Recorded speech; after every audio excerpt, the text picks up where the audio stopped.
Assalamualaikum warahmatullahi wabarakatuh. Salam sejahtera untuk kita semua. Bapak Ibu guru hebat di seluruh Indonesia.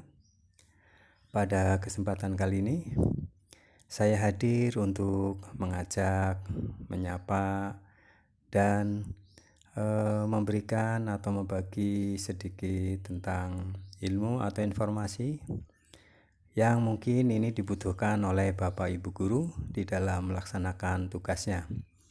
Baik Bapak Ibu Guru, pada kesempatan kali ini saya akan membagikan tentang apa itu kriteria ketercapaian tujuan pembelajaran. Tentunya Bapak Ibu Guru ya, dari jenjang PAUD, SD, MI, SMP, MTS, SMA, MA, maupun SMK ya. Tentunya kita ketahui bersama bahwa tujuan dari pembelajaran yang akan kita peroleh ya, akan kita tempuh, akan kita capai, itu tentunya harus kita evaluasi atau kita adakan asesmen. Untuk itu seperti apa kriterianya, yaitu kriteria ketercapaian tujuan pembelajaran. Bapak Ibu Guru telah melaksanakan tugasnya, melaksanakan pembelajaran. Nah, di dalam pembelajaran kurikulum merdeka ini tentunya tujuan pembelajaran itu akan tercapai bila memenuhi kriteria ya. Untuk itu mari kita kaji bersama, kita pelajari bersama seperti apa kriteria ketercapaian tujuan pembelajaran. Baik Bapak Ibu Guru, nanti di akhir video ini saya akan bagikan file ini.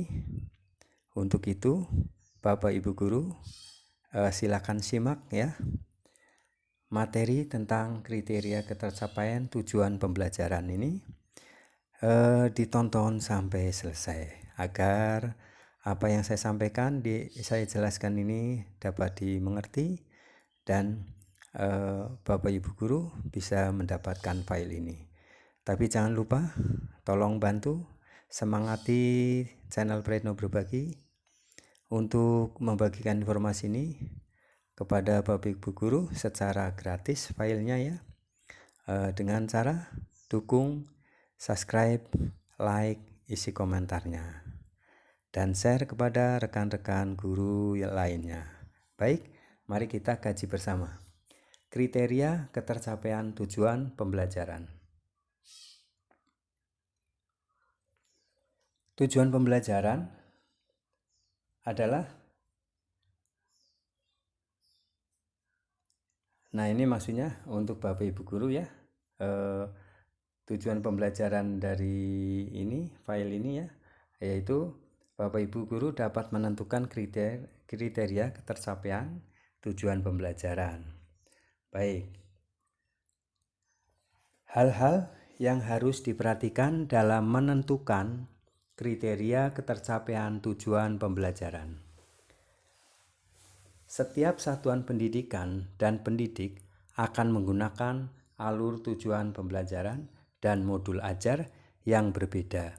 Oleh karena itu, untuk mengidentifikasi ketercapaian tujuan pembelajaran, pendidik akan menggunakan kriteria yang berbeda baik dalam angka kuantitatif atau kualitatif sesuai dengan karakteristik tujuan pembelajaran, aktivitas pembelajaran, dan asesmen yang dilaksanakan. Nah ini ya, jadi bergantung kepada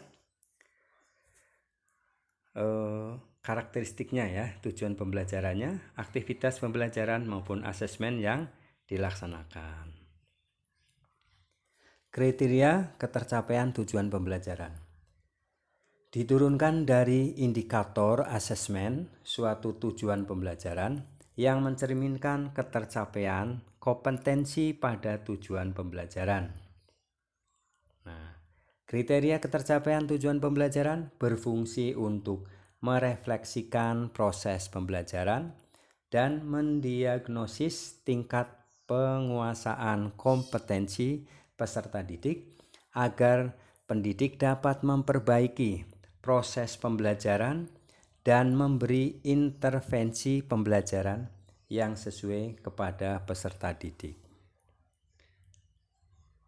Tujuan pembelajaran, ya, kita kaji bersama. Apa itu tujuan pembelajaran? Tujuan pembelajaran merupakan deskripsi pencapaian 3 aspek kompetensi, yakni pengetahuan, keterampilan, dan sikap yang diperoleh siswa dalam satu atau lebih kegiatan pembelajaran, disusun secara kronologis berdasarkan urutan pembelajaran dari waktu ke waktu yang menjadi prasyarat menuju CP atau capaian pembelajaran, ya. Nah, ini tujuan pembelajaran jadi merupakan deskripsi, ya Bapak Ibu, pencapaian 3 aspek kompetensi, yakni pengetahuan, keterampilan, dan sikap. Nah, tujuan pembelajaran, rumusan tujuan pembelajaran mencakup, nah ini rumusannya Bapak Ibu, kognitif yaitu mengingat, ya, kata-kata yang kognitif biasanya adalah mengingat, memahami, mengaplikasi, menganalisis, mengevaluasi, dan mencipta. Dan dimensi pengetahuan faktual, konseptual, prosedural, metakognitif, ya. Nah, perilaku capaian seperti kecakapan hidup, kritis, kreatif, komunikatif, dan kolaboratif. Ini perilaku capaian, ya, yaitu kritis, kreatif, komunikatif, dan kolaboratif.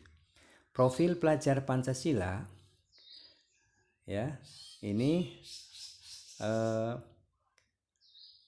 perilakunya, ketercapaiannya adalah beriman, berkebinekaan global, gotong royong, kreatif, bernalar kritis, dan mandiri, ya. Itu. Sekarang kita simak komponen tujuan pembelajaran. Nah, ini komponennya apa saja di dalam tujuan pembelajaran? Yaitu kompetensi. Kompetensi itu apa? Kemampuan yang dapat didemonstrasikan siswa dalam bentuk produk atau kinerja, yaitu sifatnya abstrak, ya, dan konkret. Abstrak itu dan konkret, ya, ini yang menunjukkan siswa telah berhasil mencapai tujuan pembelajaran. Jadi komponen tujuan pembelajaran pertama adalah kompetensi, ya. Kompetensi itu apa?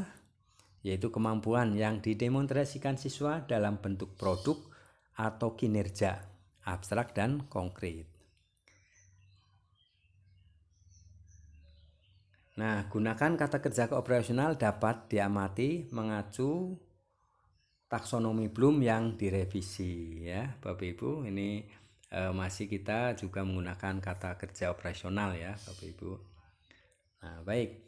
Komponen tujuan pembelajaran yang kedua adalah konten, yaitu ilmu pengetahuan inti atau konsep utama yang diperoleh siswa melalui pemahaman selama proses pembelajaran di akhir satu unit pembelajaran, ya. Jadi komponen kedua adalah konten. Konten itu apa? Ilmu pengetahuan inti atau konsep utama yang diperoleh siswa melalui pemahaman selama proses pembelajaran di akhir satu unit pembelajaran.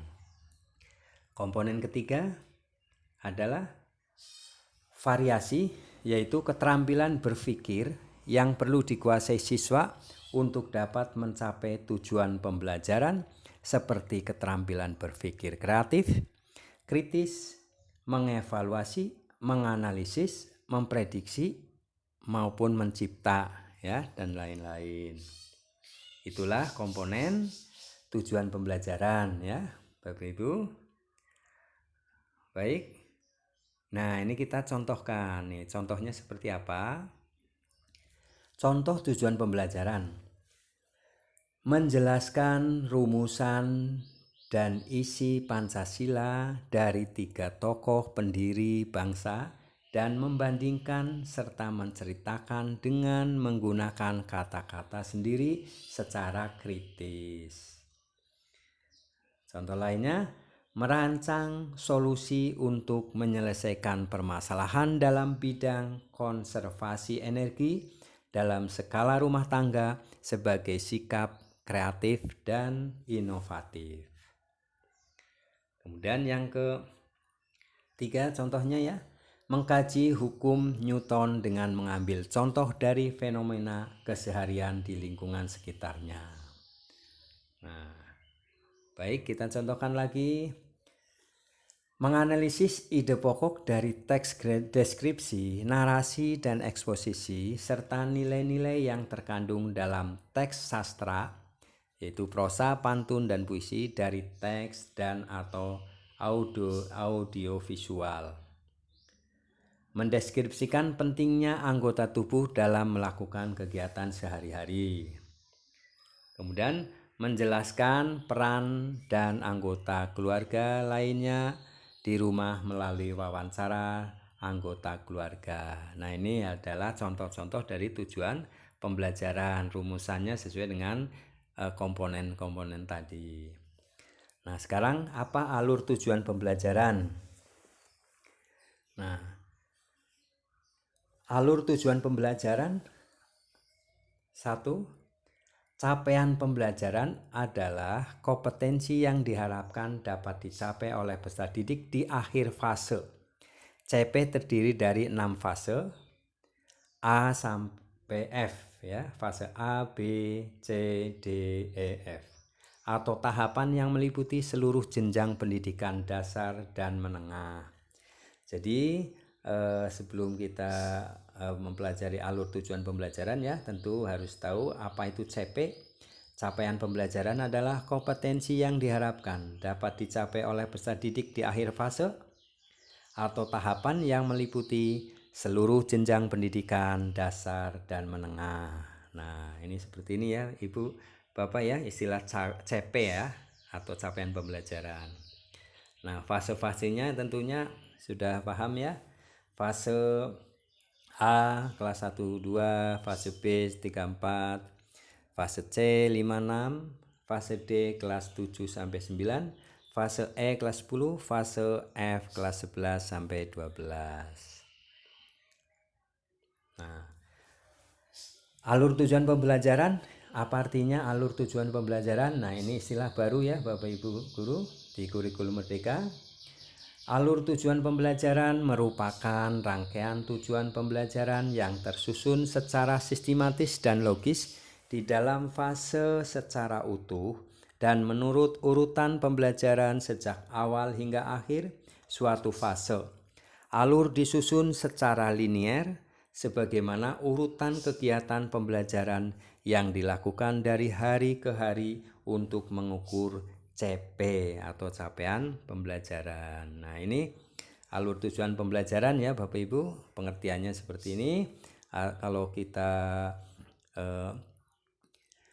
ke belakang sejenak ya, di kurikulum 2013 itu adalah istilahnya adalah silabus ya Bapak Ibu. Baik.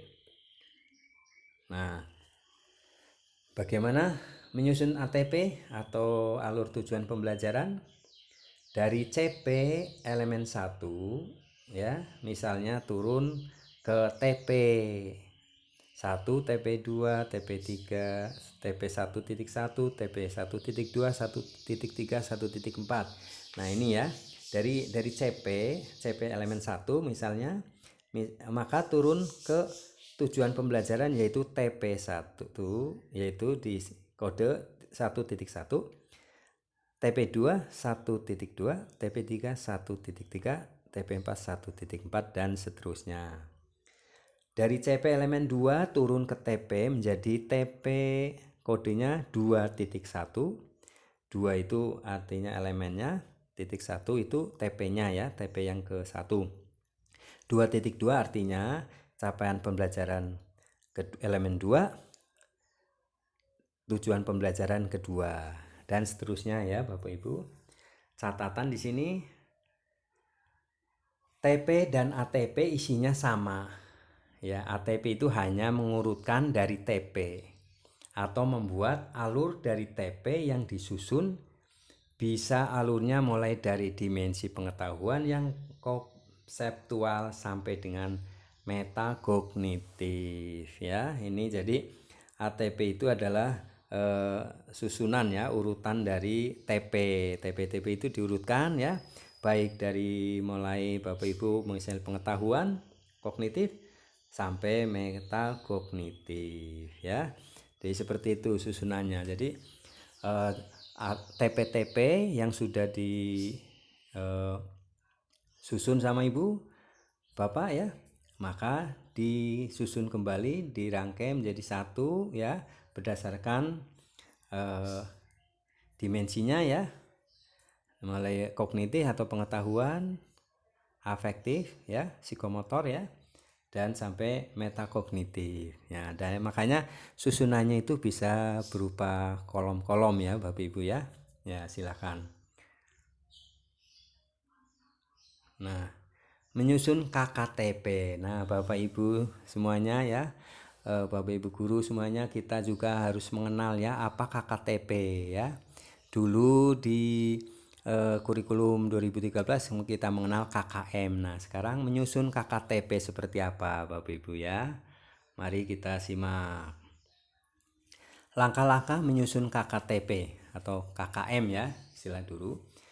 A ya, pertama itu dari tujuan pembelajaran atau TP langsung dibuatkan rubrik penilaian dengan 4 atau 5 kriteria ya, kriterianya, sehingga guru dapat menentukan pencapaian peserta didik dan memberikan tindak lanjut. Atau juga ya, dari TP ya, dari TP diturunkan lebih rinci menjadi semacam indikator asesmen ya, sehingga indikator asesmen tersebut menjadi ukuran ketercapaian ya. Nah, seperti ini kita dulu menyusun KKM. Nah, sekarang istilahnya adalah KKTP. Contoh ya. Contohnya adalah dari TP1, tujuan pembelajaran 1. Peserta didik menyelidiki ragam dan sumber energi yang dimanfaatkan di lingkungan sekitarnya melalui pengamatan. Nah, indikator asesmennya adalah 1.1 mampu mendeskripsikan berbagai sumber energi yang terdapat di lingkungan sekitar. 1.2 mampu menguraikan manfaat sumber energi yang dipergunakan di lingkungan sekitar. Nah, langkah-langkah menyusun KKTP atau gabungan dari A dan B ya. Maksudnya dari sini, dari langkah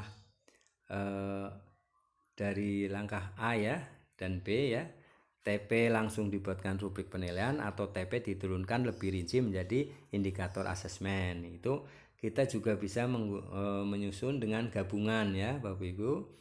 Langkah-langkah menyusun KKTP dengan atau gabungan A dan B, dibuatkan indikator asesmen dan rubrik ketercapaiannya. Catatan ini bagi Bapak Ibu guru ya, kita pahami. Ketiga langkah tersebut lebih memberikan ruang pada guru mengambil alternatif sesuai kebutuhan masing-masing ya, punya plus minus. Jadi masing-masing dari 3 langkah ini ada plus minusnya ya. Opsi A lebih simpel tapi kurang detail ya. Kalau opsi B lebih detail tetapi pemetaannya lebih sulit karena tidak ada rubrik. Nah, untuk opsi C lebih detail, mudah memetakan tetapi lebih kompleks mengerjakannya. Nah, itu ya Bapak Ibu silakan pelajari, latih mana ya cara menyusun KKTP yang lebih mudah, ada 3 langkah alternatif itu. Nah, sekarang menentukan bentuk dan instrumen asesmen ya. Bagaimana menentukan bentuk dan instrumen asesmen. Menentukan bentuk asesmen, misalnya TP 10.1, peserta didik dapat menjelaskan perbedaan dan persamaan norma agama, hukum, kesopanan dan kesusilaan melalui menceritakan dengan kata-katanya sendiri dalam bentuk esai ya. Aktivitas pembelajaran, aktivitas 1, ditayangkan dan bertanya jawab dari gambar-gambar tentang penerapan norma agama, hukum, kesopanan, dan kesusilaan. Misalnya asesmen formatif sama dengan mengamati dan observasi. Mengamati atau observasi. Profil pelajar Pancasila, bernalar kritis dan mandiri. Contoh 1, formatif dilakukan setiap aktivitas pembelajaran. Menentukan asesmen ya. Yang aktivitas 2, persamaan dan perbedaan norma agama, hukum, kesopanan, dan kesusilaan dalam bentuk tulisan atau esai. Nah, asesmen formatif sama dengan esai, asesmen sumatif 1 sama dengan tes ya, dilakukan dengan tes. Profil pelajar Pancasila bernalar kritis dan mandiri. Rubrik penilaiannya: 1, observasi keaktifan peserta didik. 2, rubrik penilaian esai dan rubrik penilaian tes ya. Ada 3 rubrik ya. Nah, bisa penilaian observasi kreativitas peserta didik, rubrik penilaian esai, dan rubrik penilaian tes. Instrumen asesmen kinerja. Nah, ini indikator asesmennya: penetapan norma agama, hukum, kesopanan, kesusilaan. Skornya kalau 1 itu berarti belum mampu memberi contoh penerapan norma. Kalau skor 2 memberi contoh penerapan norma tetapi tidak dengan konsep norma yang tepat. Skor 3 memberi contoh penerapan norma namun kurang tepat. Nah, kriteria 4, memberi contoh penerapan norma dengan tepat dan terkait konsep norma. Ini salah satu contoh ya instrumen dari asesmen kinerja. Nah, skor minimal 3, skor maksimal 12. Nilai asesmen yang diperoleh dapat dihitung dengan cara skor yang diperoleh per skor maksimal kali 100 ya. Instrumen asesmen misalnya butir soal 1, skor 1 ya, banyak soal misalnya 10, skor terendah 0, skor tertinggi 12. Perhitungan skor yang diperoleh per dibagi skor maksimal kali 100. Nah, ini contohnya ya. Baik, dari yang kita pelajari bersama dari awal ya Bapak Ibu, kita simpulkan ya. Kesimpulan adalah pelaksanaan asesmen formatif dapat dilakukan dengan memperhatikan hal-hal sebagai berikut. Dilaksanakan bersama dalam proses pembelajaran yang kemudian ditindaklanjuti untuk memberi perlakuan berdasarkan kebutuhan peserta didik serta perbaikan proses pembelajaran. 2, pendidik dapat menggunakan berbagai teknik seperti observasi, performa, kinerja, produk, proyek, portofolio maupun tes. Tindak lanjut yang dilakukan bisa dilakukan langsung dengan memberikan umpan balik atau melakukan intervensi. Pendidik dapat mempersiapkan berbagai instrumen seperti rubrik, catatan anekdotal, lembar checklist untuk mencatat informasi yang terjadi selama pembelajaran berlangsung. Nah, ini ya Bapak Ibu.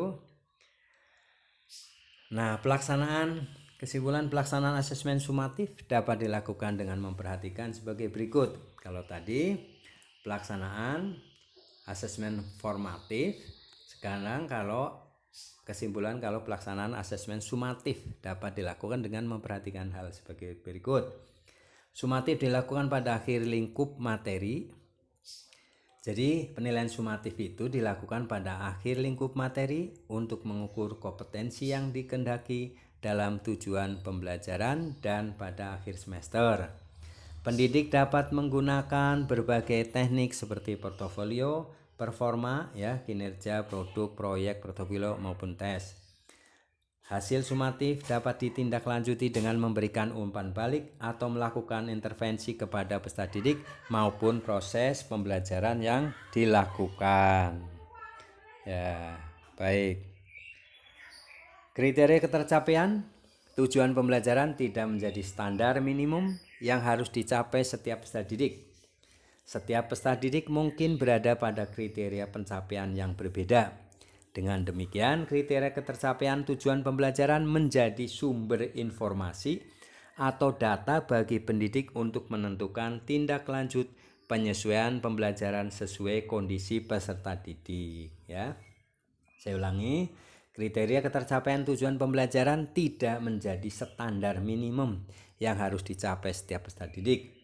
Setiap peserta didik mungkin berada pada kriteria pencapaian yang berbeda.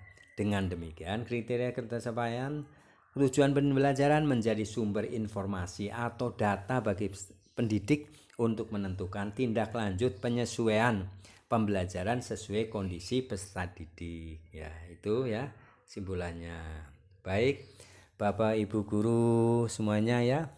Terima kasih saya ucapkan telah menonton video ini dengan selesai, dan kita sama-sama memahami bersama ya seperti apa ketercapaian ya tujuan pembelajaran, dan seperti apa macam-macam asesmen di dalam kurikulum Merdeka ya, ada formatif, ada sumatif, dan bagaimana menyusun TP, bagaimana menyusun KKTP, bagaimana membuat ya asesmen. Nah, telah kita kaji bersama. Nanti berikutnya juga akan kita paparkan, kita kaji bersama lebih detail ya tentang apa contoh dan seperti apa asesmen di kurikulum Merdeka. Baik, Bapak Ibu guru dan rekan-rekan semuanya yang baru mendapatkan channel Prayitno Berbagi, silakan subscribe, like, dan komentar. Dan tolong kepada Bapak Ibu guru yang selama ini setia untuk belajar bersama dengan channel Prayitno Berbagi, saya mohon untuk di-share kepada rekan-rekan guru ya, baik jenjang PAUD sampai SMK, SMA. Semoga ilmunya bermanfaat dan Bapak Ibu guru ya bisa berbagi bersama dengan channel Prayitno Berbagi. Baik, untuk mendapatkan file ini dengan syarat ya Bapak Ibu guru tentu tonton dengan selesai, like, isi komentar, dan Bapak Ibu guru tentunya share kepada rekan-rekan ya lainnya. Baik, terima kasih, mohon maaf apabila ada pembacaan yang keliru, dan selamat bertugas, selamat melaksanakan IKM dengan semangat dan penuh optimisme. Terima kasih. Assalamualaikum warahmatullahi wabarakatuh.